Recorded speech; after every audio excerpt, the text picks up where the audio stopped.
नमस्ते, मैं पल्लवी हूँ और आप भारत एक नई सोच देख रहे हैं। हम संपूर्णानंद मल के साथ हैं। ये अनशन पर बैठे हुए हैं।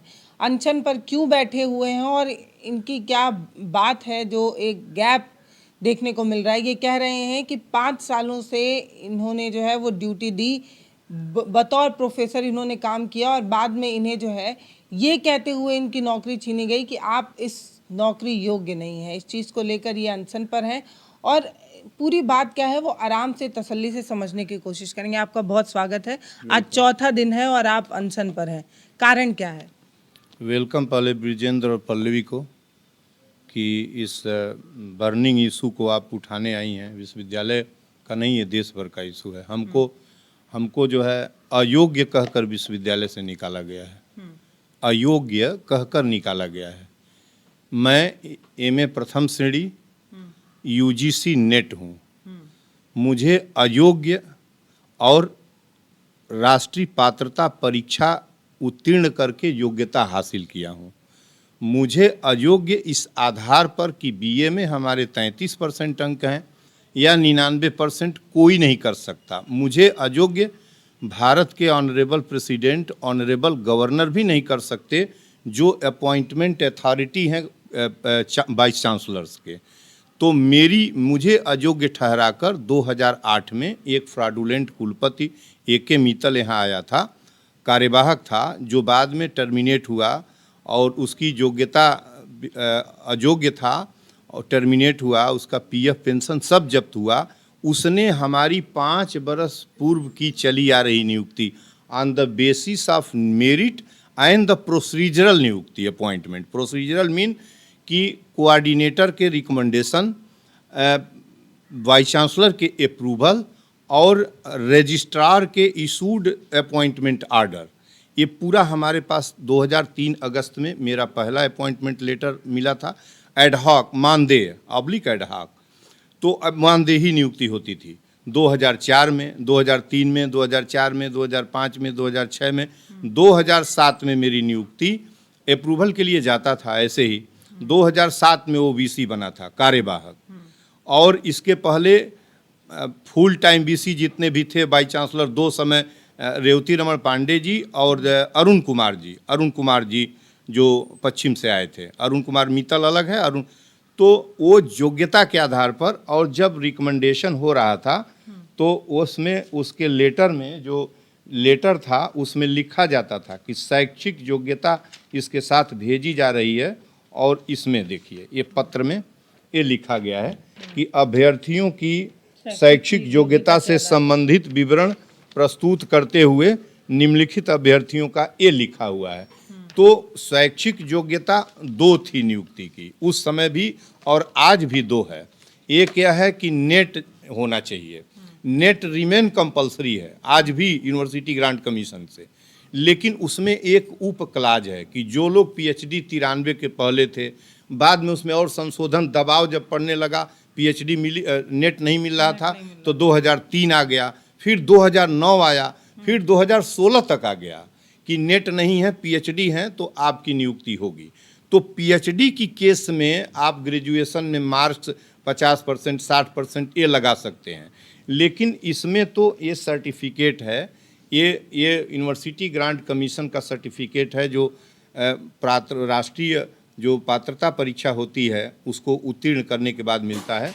और इस प्रमाण पत्र पर लिखा रहता है, ये सर्टिफाइड दैट फलाना फलाना has qualified at UGC NET examination for lecturership held in such and such year, he/she is declared eligible for lecturership in universities and colleges subject to the following conditions: at least 55% of marks at PG level। 55% marks जिसका भी होता है candidate का PG में किसी मानविकी के विषय में, 55% मार्क जिसका है वो नेट एग्जामिनेशन देगा। और नेट एग्जामिनेशन उत्तीर्ण होने के बाद यदि उत्तीर्ण करता है तो he is eligible for lecturership in universities and colleges, देश के किसी भी जगह पर, वो यूनिवर्सिटी सेंट्रल हो और जो है प्रोविंशियल हो, इट हैज़ नो मैटर। तो आप इसमें अब हमको जब आपकी योग्यता आप बता रहे हैं, आप नेट भी किए हुए हैं जी, फिर आप बता रहे हैं कि जो योग्यता का नियम है उन नियमों पर आप खड़े उतर रहे हैं, तो फिर बर्खास्त क्यों किया? बर्खास्त ये किया गया कि उसने कहा, बर्खास्त करने वाली अथॉरिटी 2009 में अरुण कुमार ने, कि जो उत्तर प्रदेश का वो है शासनादेश है, उत्तर प्रदेश का शासनादेश है, जो चिट्ठी बाद में 1 साल बाद कमिश्नर ने जारी किया है, उस शासनादेश है, उसमें स्नातक में 50% अंक हासिल करने के उपरांत एमए में 55% अंक होना चाहिए। और ये मतलब इतिहास खोदने जैसा लग रहा है। आप बीए पास करके एमए कर चुके हैं, एमए करके आपने नेट निकाल दिया है, फिर अब बोला जा रहा है आपकी बीए में आपका उतना नंबर होगा तभी जो है आपको तो प्रोफेसर बनने की इजाजत मिलेगी। ये तो गाली है, और ये तो इतना बड़ा क्राइम है, ये सब क्राइम इतने बड़े किए हैं। उसके उस अप्रूवल निरस्त करने से मेरा जीवन, मेरी जीविका का आधार, मेरी मेधा, मेरा चरित्र, अनुशासन, मेरी रिसर्च एबिलिटी, मेरा टीचिंग एप्टीट्यूड और मेरे पर निर्भर मेरा परिवार, मेरे बच्चों के एकेडमिक जो जीवन है, पूरी तरह उसने क्राइम करके नेस्तनाबूद कर दिया।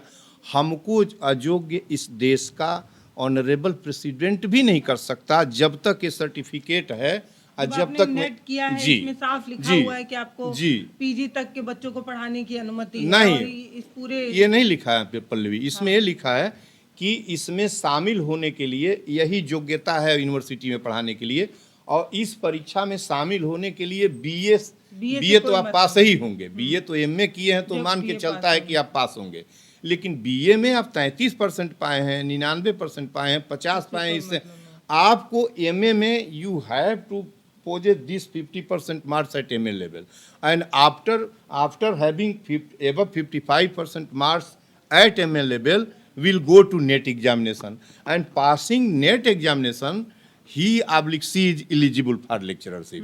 ये इसमें लिखा हुआ है।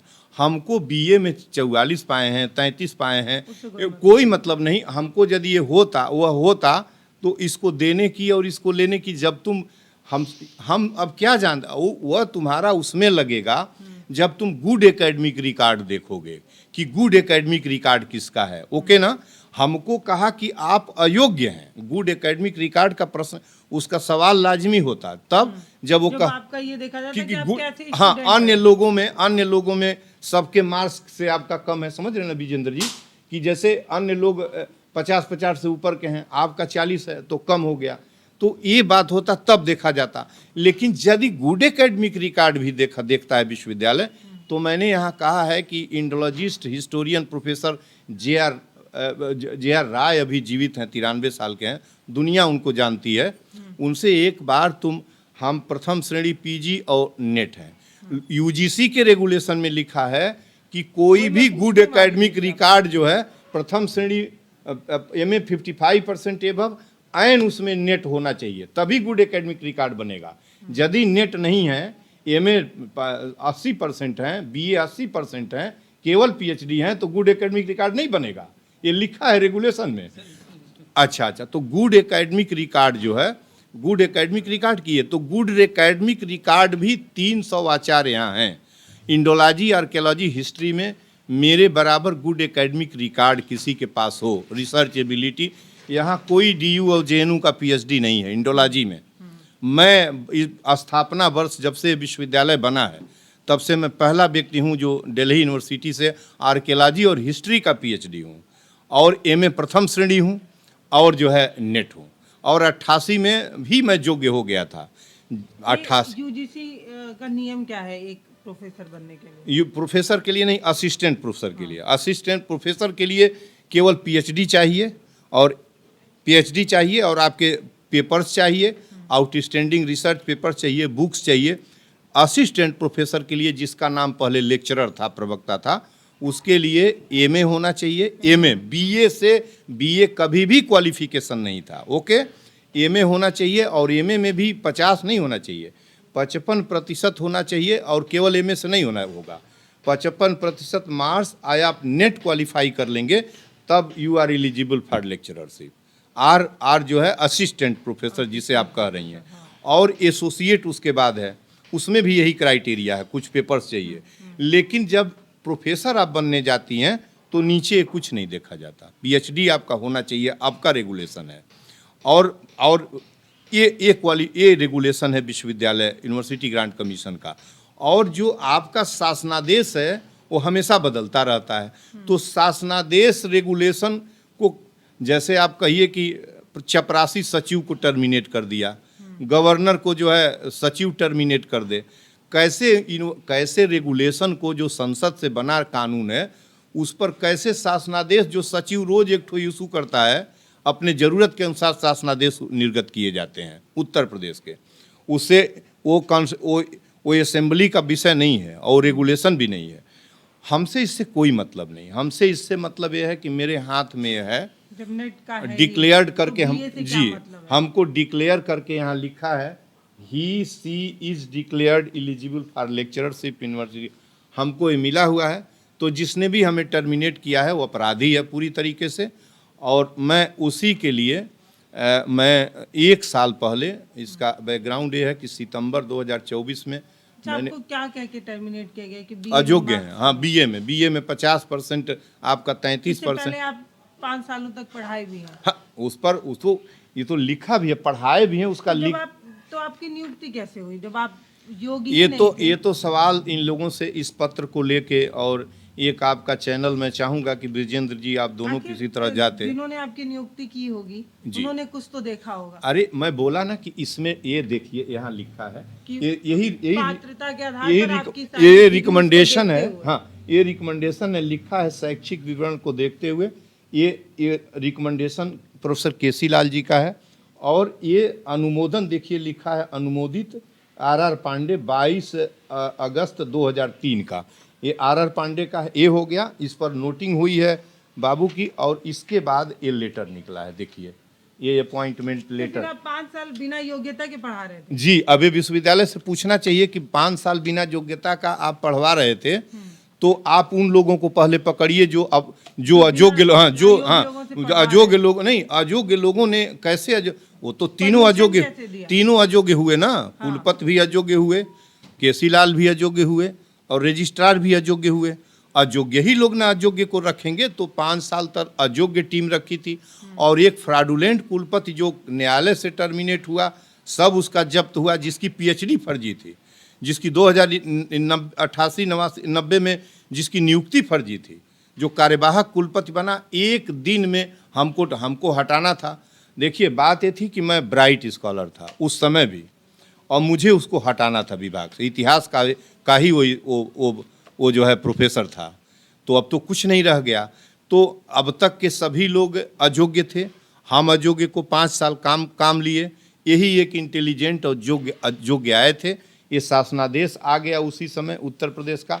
ये मैनिपुलेटेड शासनादेश है। इसमें 2 मैनिपुलेटेड गलत रॉन्ग व्याख्या ये है। एक लिखा है कि 50% अंकों में स्नातक 50% अंक से उत्तीर्ण करने के उपरांत जो है स्नातकोत्तर में 55% अंक होना चाहिए। कहीं बिल्कुल नहीं है, नेट को ही छोड़ दें, स्नातक 33 पाइए, 40 पाइए, 45 पाइए, 50 पाइए, वो नेट जो है उत्तीर्ण, वो MA के लिए कोई क्वालिफिकेशन नहीं है। और MA 55% होना चाहिए, MA 55। फिर इसमें लिखा है कि इसके उपरांत नेट या PhD होना चाहिए। नो, केवल नेट होना चाहिए। PhD कुछ विशेष परिस्थितियों में एग्जम्प्टेड किया गया है कि नेट जहां नहीं है और PhD उपलब्ध है और एक सर्टेन समय के पहले की PhD है, तो आप जो है उस पर कंसीडर करेंगे। तो ये वो लेटर है जो दे के आपको जो है, हाँ, ये लेटर है जिस पर हमको जो है, ये सादा पन्ना है, ये लेटर भी नहीं है, ये कार्यालय का आदेश भी नहीं है। एक सादे पन्ने पर ये लेटर ही पूरा फर्जी है। जितने भी लेटर हमको यूनिवर्सिटी से मिले हैं सब पर देखिए ये अपॉइंटमेंट, ये देखिए लेटर, ये विश्वविद्यालय के जितने भी अपॉइंटमेंट लेटर मिले हैं, उनका लोगो और वो होता है, ये बिल्कुल पूरी तरह से नशे में, और ये बैठ के लिखा गया पत्र है। और इस पर मेरा पूरा कैरियर विश्वविद्यालय ने खा लिया है। इससे हमारी योग्यता से कोई कुछ भी लेना देना नहीं है। हम 33% पाए रहे प्रेसिडेंट। कौन दिया ये, मतलब AK मित्तल जो था कार्यवाहक कुलपति एक्टिंग, और यहाँ से वो फुल फ्लेज कुलपति हो के। इसमें 2 बात है। पहला ये कह रहा है कि BA 50 होना चाहिए और MA के लिए 55 होना चाहिए, तब आप जो है वो असिस्टेंट प्रोफेसर बन सकते हैं। जी। और दूसरा आप कह रहे हैं दूसरा चीज है कि पीएचडी भी होना चाहिए या नेट होना चाहिए जी। लेकिन आप यूजीसी का जो नियम बता रहे हैं उसमें असिस्टेंट प्रोफेसर बनने के लिए पीएचडी केवल से कोई लेना केवल देना नेट होना चाहिए। पीएचडी का है छूट के तौर पर है कि नेट नहीं। इज तो क्या उसमें स्टिल ऐसा है कि बीए में जो है वो 50 होना चाहिए? उस ये तो UGC पूरा नेट का नियम पूरा जो है यूजीसी रेगुलेशन में बीए का कहीं कोई कंसर्न कोई नहीं जिक्र है, नहीं है। कोई जिक्र नहीं है, कोई उल्लेख नहीं है, कहीं कुछ भी नहीं है। ये आपसे आज से जान लीजिए, बीए का कहीं कोई जिक्र नहीं है और बीए क्वालिफिकेशन भी नहीं है लेक्चरशिप की ना। ये पूरी तरह मैनिपुलेट करके इसको लिख के इसमें एक फर्जी लेटर इशू किया गया है, फर्जी है पूरा, और आज जो है हमको टर्मिनेट किया गया है। ये इसमें लोगो वगैरह नहीं कुछ और नहीं वो है, भी कुछ भी नहीं नंबर है, वगैरह कुछ भी नहीं। हाँ। कुछ भी नहीं है। और ये और इसके ऊपर सबसे बड़ी बात कि जब ये टर्मिनेट कर दिए, डिक्लाइन कर दिए, तो मैंने यूजीसी को पत्र लिखा। यूजीसी को पत्र लिखा तो उस पत्र में, यूजीसी के पत्र के जवाब में या यूजीसी से पत्र का जवाब आया है। इसको जरा दिखा दीजिए इसको कैमरे में, इस पत्र को। इस पत्र में लिखा है, ये 28 अगस्त 2008 का पत्र है। इस पत्र में लिखा है ये कुलपति को निर्गत हुआ है और यूनिवर्सिटी ग्रांट कमीशन का पत्र है। कुलपति दीनदयाल गोरखपुर विश्वविद्यालय महोदय आदेशानुसार श्री संपूर्णानंद प्रवक्ता मानदेय राष्ट्र गौरव पर्यावरण हिंदी विभाग दीनदयाल गोरखपुर विश्वविद्यालय द्वारा प्राप्त इस पत्र की प्रतिलिपि जो कि मानदेय शिक्षक के रूप में अनुमोदन एवं भुगतान से संबंधित है। ये अप्रूवल और पेमेंट का हमारा मामला था। आपसे अनुरोध है कि इस संबंध में जांच करके उचित कार्रवाई की जाए तथा प्रार्थी को सीधे जवाब देकर आयोग को सूचित किया जाए। ये 17 वर्ष से पेपर, इसका कोई संज्ञान नहीं, मुझे कोई जवाब नहीं दिया गया। ये बाउंड है विश्वविद्यालय हमको जवाब देने के लिए। विश्वविद्यालय उस डेट में कह दिया होता कि नहीं ये अयोग्य है, मैं इनका पेमेंट नहीं कर सकता, कुछ और करते बिल्कुल करते, हम आगे जाते, हम कुछ करते। इसका अब तक कोई जवाब, वो जानता है विश्वविद्यालय जानबूझकर रोका है, उसके बाबूजी भी नहीं लिख पाएंगे कि हम अयोग्य हैं। हमको प्रेसिडेंट नहीं लिख पाएगा मेरे जीवन काल तक मैं अयोग्य हूँ। कोई जला दे फाड़ के हमको नियुक्ति हमारी रद्द कर देगा, सब कर देगा, लेकिन ऑन द बेसिस ऑफ इनएलिजिबिलिटी हमको कोई रिमूव नहीं कर सकता। हमको ये लोग इनएलिजिबल कह के फंस गए हैं। यदि ये कहते कि गुड एकेडमिक रिकॉर्ड इनका नहीं है तब मान लिया जाता कि हम 33 पाए हैं और बाकी हमसे बीए में जो ज़्यादा पाए थे वो सेलेक्ट होते। इन्होंने कह दिया कि नहीं एलिजिबल नहीं है, और एलिजिबल मैं ही हूँ, मैं ही एलिजिबल हूँ। विश्वविद्यालय में जो यही आज भी यही योग्यता है नियुक्ति की विश्वविद्यालय में, तो मुझे तो कर नहीं सकते। लेकिन अब इसी को लेकर मैं सितंबर 24 में ऑनरेबल वाइस चांसलर को और गवर्नर को पत्र लिखा। तब से 2 दर्जन पत्र लिख चुका हूँ और करते करते मेरे पास कोई विकल्प नहीं रह गया। विकल्पहीनता, संवेदनहीनता विश्वविद्यालय की देखिए कि मुझे निकाल कर मैं विश्वविद्यालय के बाहर प्रथम श्रेणी पीजी, यूजीसी नेट या दिल्ली यूनिवर्सिटी का पीएचडी, मैं विश्वविद्यालय के बाहर, और प्लेगरिज्म की पीएचडी के आचार्य बन के यहाँ प्रोफेसर बने हुए हैं। कोई नाम नहीं ले रहा है कि हाँ कुलपति को, यहाँ के आचार्यों को, आचार्य सभी हमको जान रहे हैं, आचार्यों को कुलपति से कहना चाहिए कि ये मेधावी स्कॉलर हैं और ब्राइट हैं, नेट हैं और डीयू के पीएचडी हैं। मेरी पुस्तक पूरी दुनिया में चल रही है, मेथडोलॉजी की पुस्तक, एमए पीजी स्तर पर मेथड्स एंड थियरी जगह जगह जहाँ भी पढ़ाई जाती है, बीएचयू में, डेक्कन कॉलेज में, और जो है जहाँ भी अलीगढ़ में, जहाँ भी जिस यूनिवर्सिटी में पढ़ाई जाती है, सुहास लंदन में, सब जगह मेरी पुस्तक पीजी स्तर पर चलती है।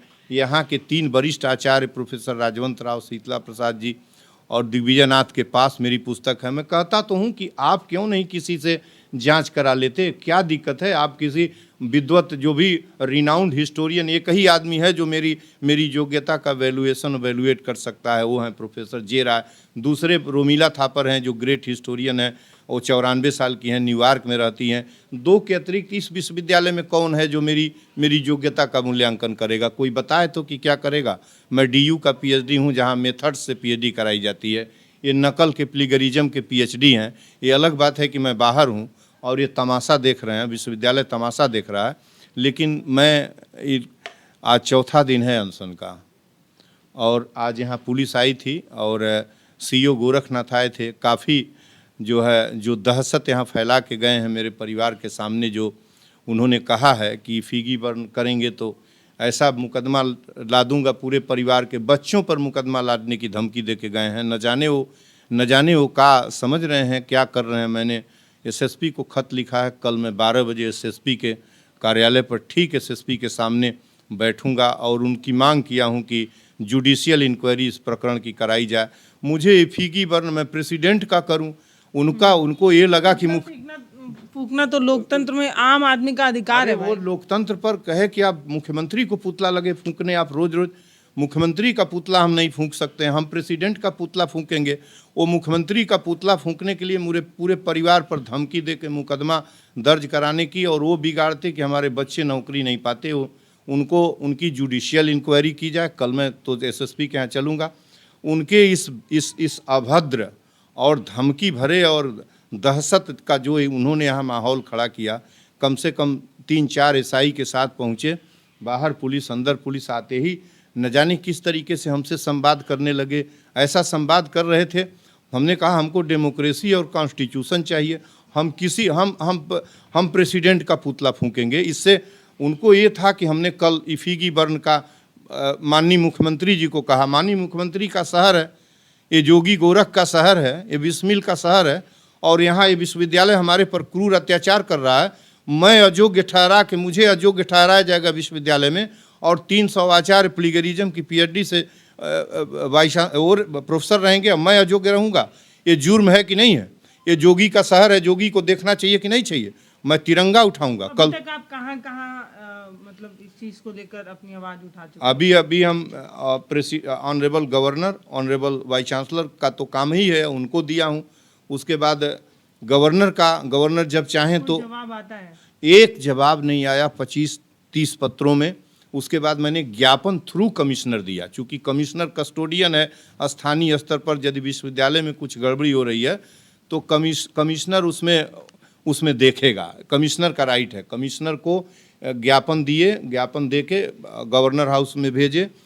इसके बाद जो है मुख्यमंत्री को ज्ञापन कलेक्टर के थ्रू भेजे, मुख्यमंत्री को भी ज्ञापन। यूजीसी के चेयरमैन, प्रेसिडेंट ऑफ इंडिया और human resource development minister, 7 authorities जो विश्वविद्यालय को गवर्न करती हैं, जो देखती हैं, उनको सबको भेजा। मुख्यमंत्री जी को इसलिए भेजा कि इस शहर के मुख्यमंत्री हैं, ये जोगी का शहर है, वो उसको देखें। हमारा पुतला फूंकने का यही, हमारे किसी पत्र का जवाब नहीं दे रहे हैं। मेरे पास कौन सा विकल्प है? अनशन के अतिरिक्त, पुतला फूंकने के अतिरिक्त कौन सा है? उसके बाद आप आके हमारे घर में तांडव कर रहे हैं, हमारे बच्चों को कह रहे हैं मुकदमा दर्ज कर देंगे। ये ऐसी हिमाकत और तानाशाही तो इसके पहले अंग्रेजी हुकूमत में नहीं होती थी। ये बच्चे पत्नी थी, ऐसा किया उन्होंने। मैंने चिट्ठी लिख दी है इनको, एसएसपी को। कल 12 बजे मैं चलूँगा। उनके विरुद्ध जांच, कलेक्टर साहब को मैं लिख दिया हूं कि उनके विरुद्ध जांच सेटअप की जाए, मेरी सुरक्षा इमीडिएट कर दी जाए। जिस लहजे में थे और जिस तरीके का उनका बयान आ रहा था, वो किसी समय मेरी हत्या और मुझे जो है इनकाउंटर कुछ भी करा सकते हैं। इस पुलिस और ऐसे लोगों के ऊपर कोई भरोसा नहीं है। ये हमारी सुरक्षा के लिए नहीं, हमको दहशत, हमारे भीतर दहशत पैदा करने के लिए आए थे। पूर्वांचल गांधी संपूर्णानंद मल से हम बात कर रहे थे। इनको 2-4 इनके ऐसे सवाल हैं जिसका जवाब अभी तक नहीं मिल पाया है। पहले तो जो इतने पत्र, इतने सारे सवाल ये पूछते हैं, उसका जवाब इन्हें नहीं मिलता। और एक लोकतंत्र में तो जनता के पास अधिकार है कि वो सवाल किसी से भी पूछ सकता है। जो खत देकर इन्हें जो है वो सस्पेंड किया गया, नौकरी छीनी गई, उसमें भी बीए का जिक्र किया गया है, जबकि यूजीसी का जो नियम है उसमें बीए के मार्क्स या बीए के परसेंटेज को लेकर कोई ऐसा नियम नहीं है। तो फिर इस तरीके की चीज़ें बार इस तरीके के नए नियम लाकर किसी की नौकरी छीन ली जाती है, कोई जवाब नहीं दिया जाता। और इतने सालों तक अगर कोई जवाब नहीं आएगा तो एक इंसान जो अपनी सारी योग्यता, सारे सर्टिफिकेट लेकर बैठा है, वो तो यही सोचेगा ना कि कभी भी बुलावा आ सकता है, कभी भी नौकरी पे जाना पड़ सकता है। इस चक्कर में इतने सालों तक ये बैठे रहे, तो इसके लिए जिम्मेदार कौन है? मतलब आप एक शख्स से उसकी पूरी ज़िंदगी छीन लेते हैं, उसकी पूरी शिक्षा, उसका पूरा एजुकेशन, वो सब कुछ जिससे वो अच्छी नौकरी पा सकता था, और आगे का वो समय जिसका आपने जवाब नहीं दिया, जिसकी वजह से वो पूरा समय खराब हो गया, उसके लिए जिम्मेदार कौन है?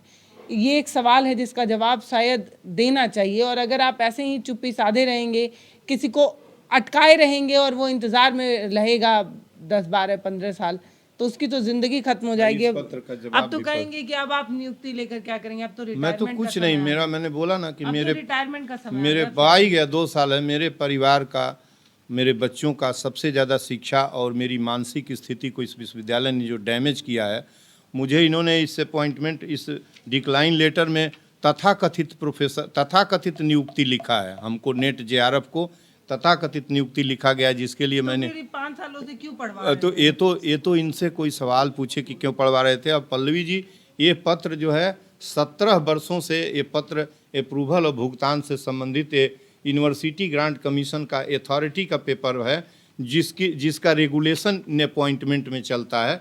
इन्होंने आज तक इसका जवाब नहीं दिया है। ये जवाब दें। मैंने आज कलेक्टर साहब को लिखा है कि नहीं कर सकते तो इस पत्र को तत्काल रजिस्ट्रार से लागू करवाएं, इस पत्र को तत्काल लागू किया जाए।